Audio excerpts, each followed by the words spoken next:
Mahirap mamili. Moto Nana Eats.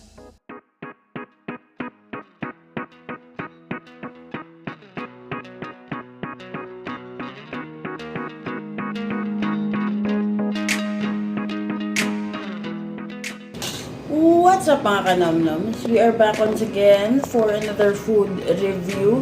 And this time, we will be reviewing Spud Me Daddy. Yan. So, si Spud Me Daddy, originally located siya sa Greenland. Pero ngayon, na Christmas season, nandun sila sa Food Bazaar. Tama ba kung tawagin? Sa may Parola. Yun. Yung Parola, yung Food Bazaar sa Parola, it opens at around 10-ish. Tapos, pagsarado siya ng 2 a.m. or until supply last. So, maraming food doon. Marami rin mga tinda-tinda and stuff. Yun.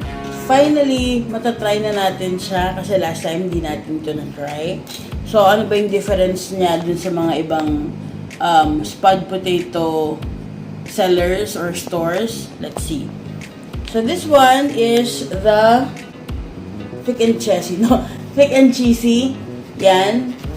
Moto Nana Eats. This now is the Hot and Dirty Daddy. Hot and Dirty Daddy. Ang itatry lang namin ni Derek ngayon, itatry lang natin ngayon ay dalawa kasi masyadong mabigat pag marami. But, yeah. So, let's try first the thick and cheesy.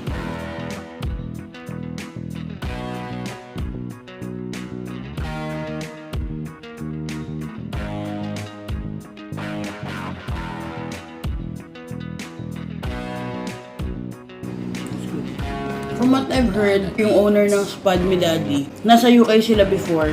Since UK naman halos ang nagsimula nung spud and baked potatoes and stuff. I mean, isa sila sa nagsimula nun. So, for sure, alam nila yung ginagawa nila. Dapat.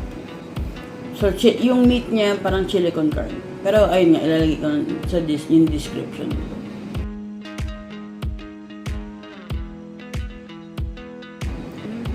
The chili and carne is, for me, is on point. Pero parang nakulangan lang ako ng konti sa asin.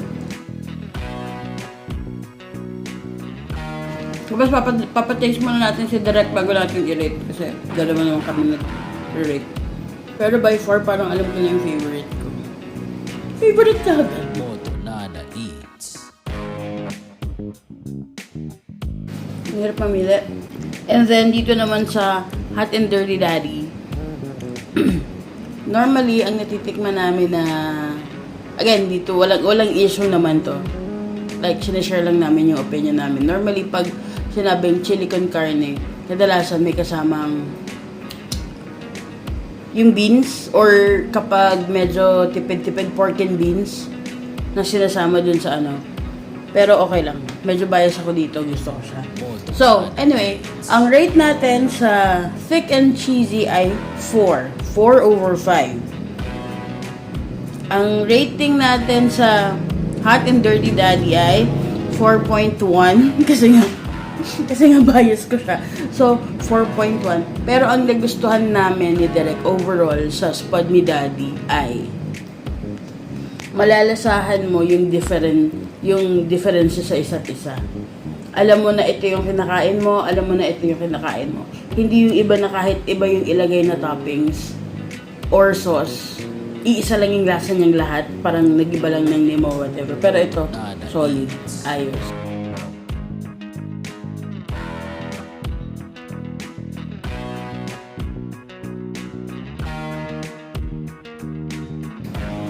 Parang, bye-bye na.